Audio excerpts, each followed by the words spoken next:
Olá, Físio! Seja muito bem-vinda a mais um vídeo. E aqui nesses vídeos eu te ensino a ter reconhecimento e mais pacientes atendendo da gestação ao pós-parto com segurança. E por isso que você não deve vir para esse vídeo sozinha. Então já compartilhe esse vídeo com uma colega físio para que ela também tenha acesso a esse conhecimento.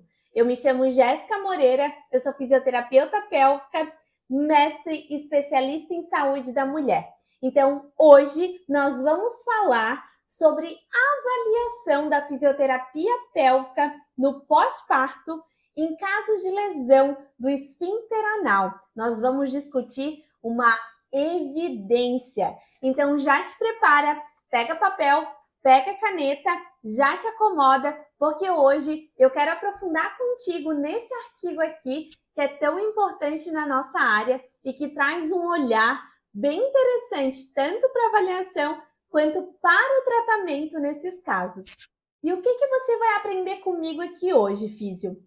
Eu vou discutir com você esse ensaio clínico randomizado de 2021. O primeiro autor é o Bagen, e o objetivo desse artigo foi avaliar um protocolo de curta duração de fisioterapia do assoalho pélvico no pós-parto sobre os sintomas e a qualidade de vida após lesões obstétricas do esfíncter anal, que é chamada de OASES. Então, a gente vai aprofundar nesse artigo aqui, que é um artigo, um estudo muito interessante e muito aplicável também. Que a gente lê vários artigos que a gente pensa assim, nossa, mas como que eu vou aplicar isso lá no meu consultório? Eu não tenho esse equipamento, eu não domino essa técnica. E nesse artigo aqui que eu trouxe para você hoje, é um artigo que fala de educação em saúde, de terapia manual, tudo que a gente pode aplicar já amanhã no nosso consultório, né? Com a nossa próxima paciente. Então, fica comigo até o final desse vídeo, Físio, que eu vou te mostrar o que essas evidências falam pra gente sobre esse assunto.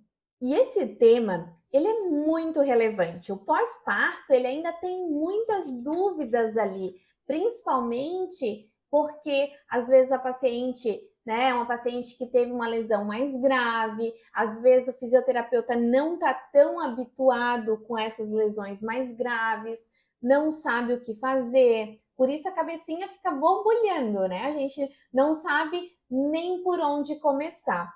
E por esse motivo que esse assunto ele é muito abordado na jornada da gestação ao pós-parto, que é o meu método de ensino para fisioterapeutas.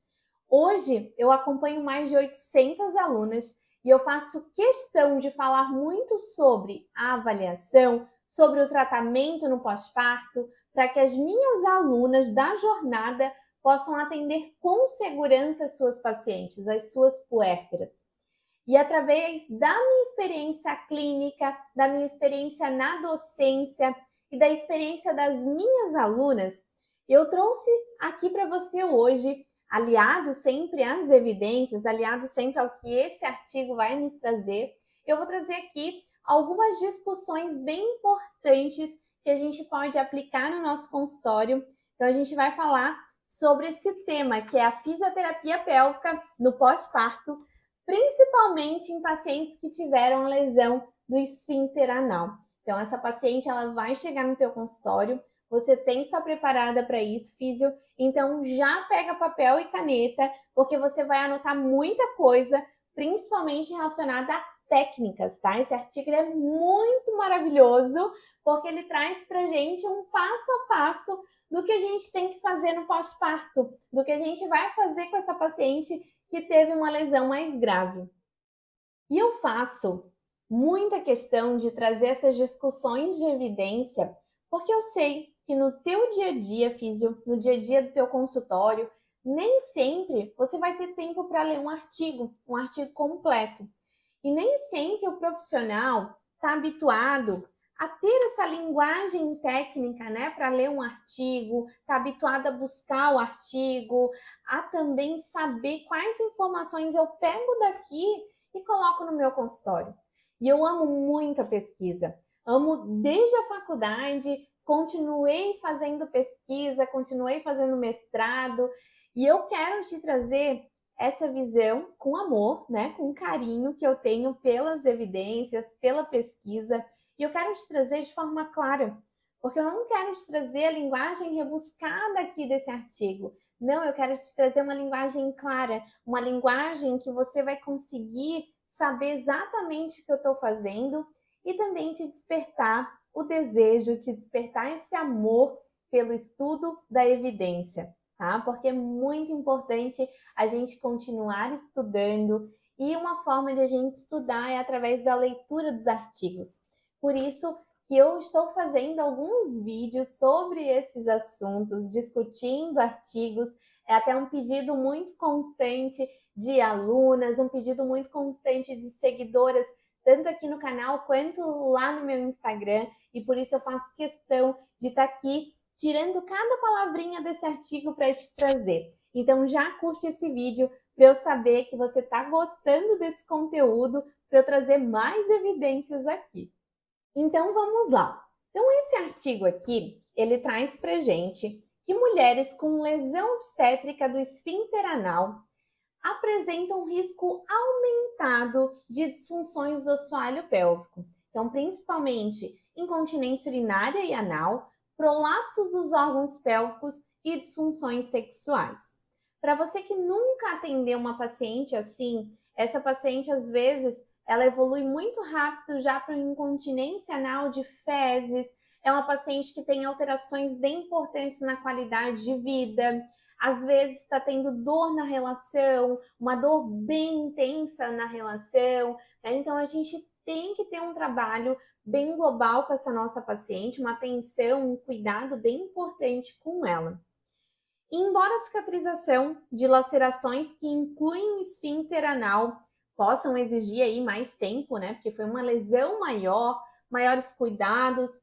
Os cuidados no pós-parto oferecidos a essas pacientes que tiveram uma lesão mais grave nem sempre são diferentes das pacientes sem lacerações avançadas. O que eu quero dizer com isso e o que o artigo trouxe? Que às vezes a gente pensa que todo mundo vai ser tratado igual no pós-parto, que essa paciente que teve uma lesão grau 3, grau 4, vai ser tratada igual uma paciente que teve uma lesão grau 1, 2. E não, a gente precisa ter uma abordagem diferente porque é uma lesão maior, uma lesão que envolve uma maior cicatrização e uma maior repercussão ali nos tecidos ao redor. E muitas vezes o fisioterapeuta desconhece essas abordagens diferentes porque não teve nunca esse conhecimento, né? Não teve na pós, não teve num curso. Então hoje aqui eu quero trazer para você também esse conhecimento físio, para que você saiba diferenciar essas pacientes, trazer ali um tratamento individualizado para ela. E com esse artigo de 2021, eu não quero me ater aos resultados desse artigo. Ele é muito interessante, eu vou deixar aqui o link na descrição para você, mas hoje eu quero me ater ao método. Sim, ao método. Que o método desse artigo, ele é maravilhoso, porque ele vai descrever passo a passo o que a gente tem que fazer com essa paciente. Olha que coisa linda, né? Então a gente dá vontade de apertar, de abraçar esse artigo, né? Então a gente vai ponto a ponto aqui, vendo o que esse artigo mostrou aqui nos métodos. Então vamos lá. Com base na avaliação inicial, então eles fizeram uma avaliação inicial e nos objetivos individuais da paciente, olha só que maravilhoso, né? Foi realizado um plano de tratamento ao longo das sessões. Isso mesmo, um planejamento individualizado, igual que a gente tem que fazer no nosso consultório. E por que eu estou frisando tanto aqui, né? Porque geralmente o que a gente vê nos estudos é um tratamento, né, padrão para uma amostra ali daquele estudo. Por exemplo, tinham 100 pacientes, 50 ficaram no grupo controle e 50 ali no grupo experimental. Essas 50 pacientes tiveram o mesmo tipo de tratamento. E aqui não, eles fizeram uma avaliação inicial e eles colocaram ali a avaliação em conta, né? Colocaram ali, trouxeram essa avaliação para prescrever um tratamento individualizado. E os planos de tratamento incluíam, olha só, anota aí, educação em saúde, terapia manual, exercício, reeducação neuromuscular e atividades e modalidades terapêuticas. E eu quero destacar 2 pontinhos aqui nessas estratégias: a educação em saúde e a terapia manual, que antes quase nem apareciam nos estudos e hoje são muito citados.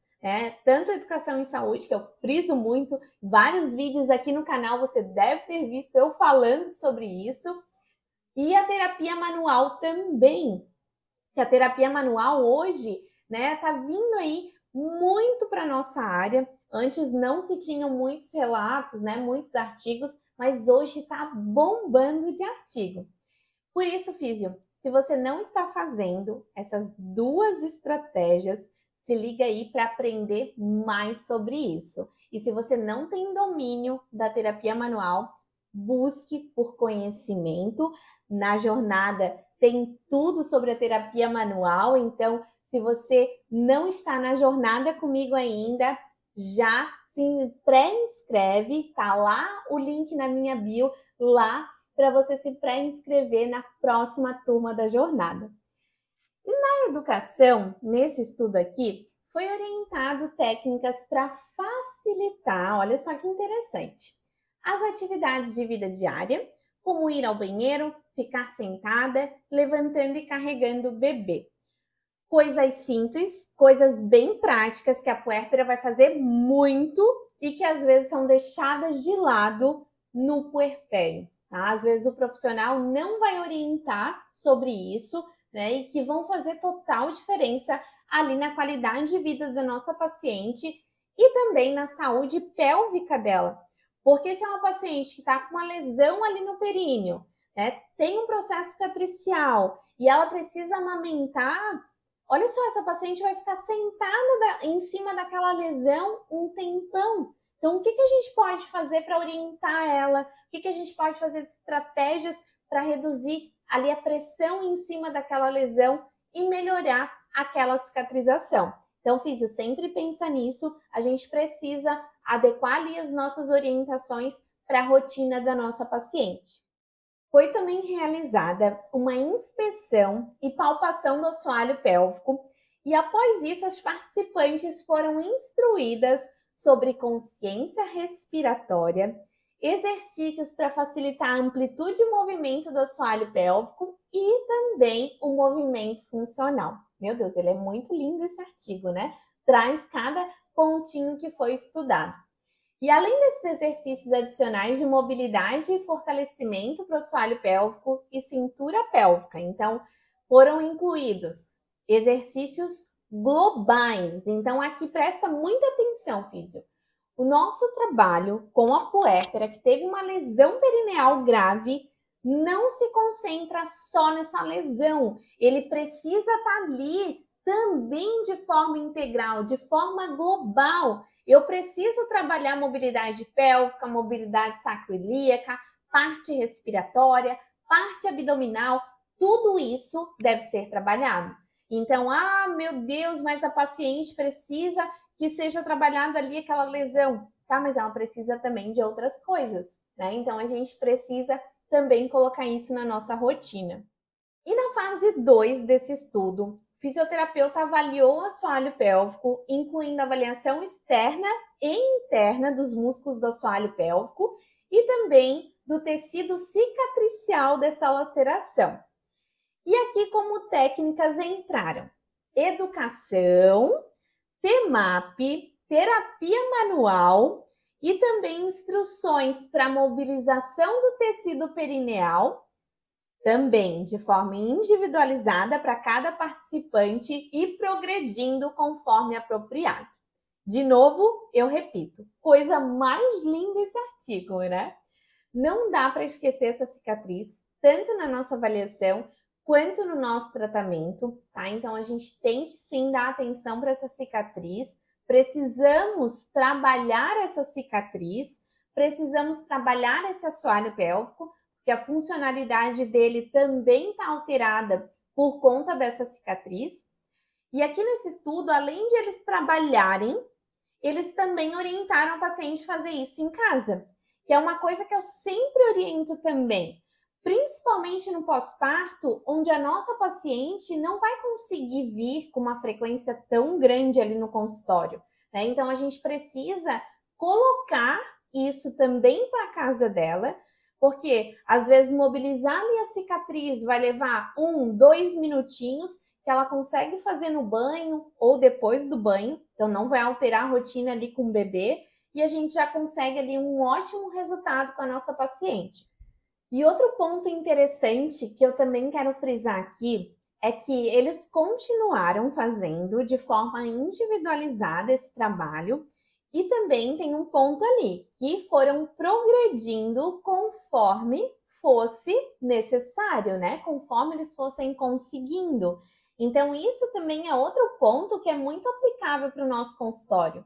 Porque eu quero fazer uma avaliação, eu vou pegar essa avaliação e vou montar um plano de tratamento individualizado para minha paciente, que isso é fundamental, e eu também preciso reavaliar.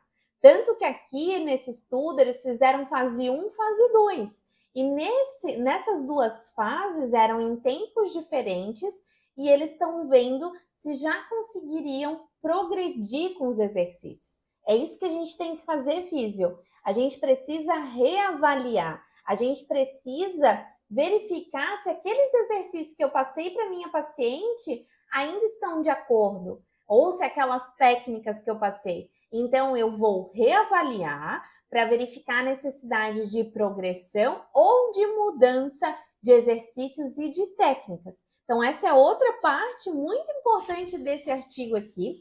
Por isso que eu estou aqui escrevendo um método com você hoje, porque esse artigo, ele é um artigo incrível quando a gente trabalha aqui, né, com prática clínica, porque nem todos os artigos são super aplicáveis para a gente, né? Então, esse artigo aqui, ele não fala de equipamento nenhum, ele está falando de educação em saúde, de exercícios, de TEMAP, de mobilidade ali da cicatriz, de mobilidade pélvica. Então, ele está falando de coisas super simples, que eu não preciso de equipamento, que eu não preciso de um equipamento caro, né? E eu posso já aplicar com a minha próxima paciente, né? E eu não posso só pensar, mas eu não tenho uma paciente assim com uma lesão grave.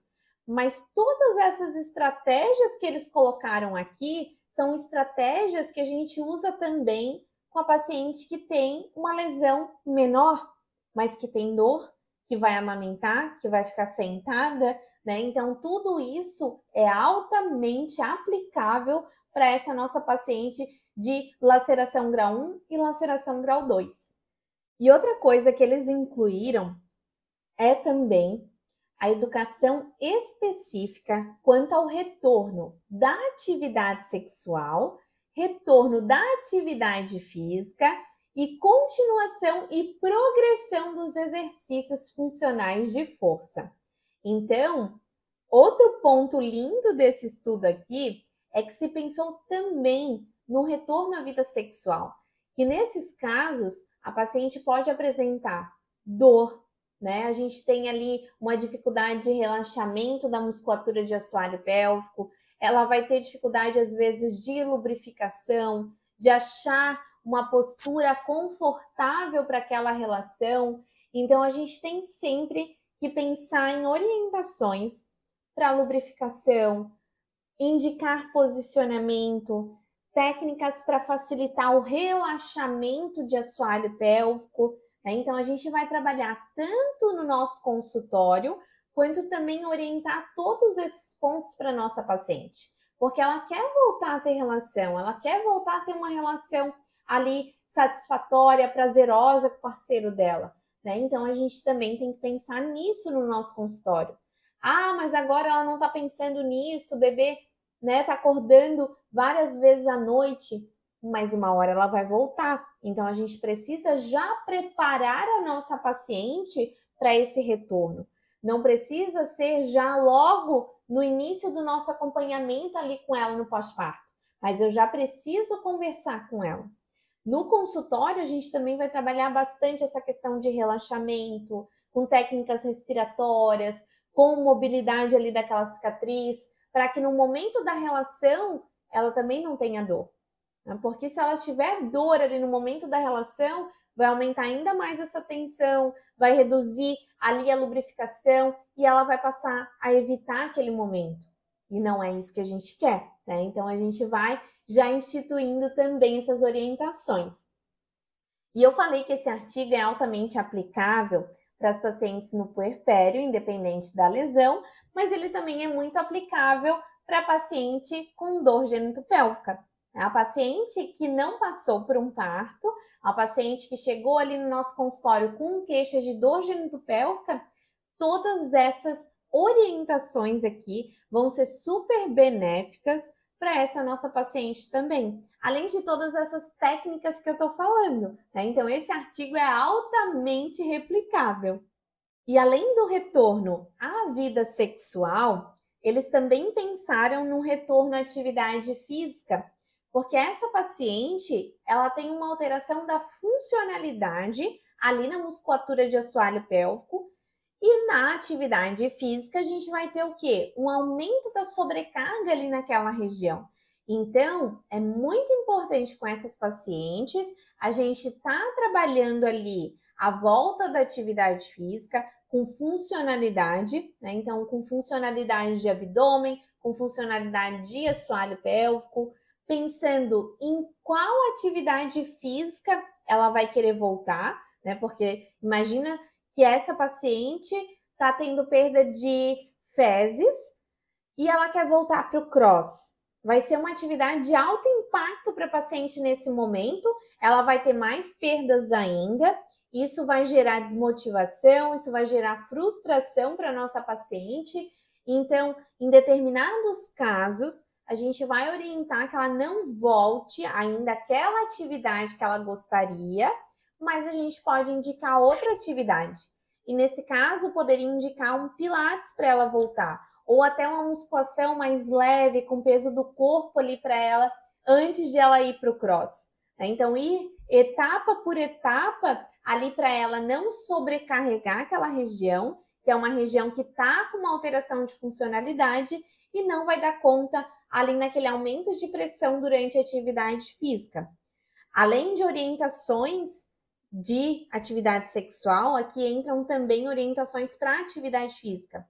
Então, orientações de como respirar, orientações de carga, orientações de posicionamento, tudo isso a gente inclui aqui também. Então, o que esse estudo traz para a gente aqui de importante com essas pacientes?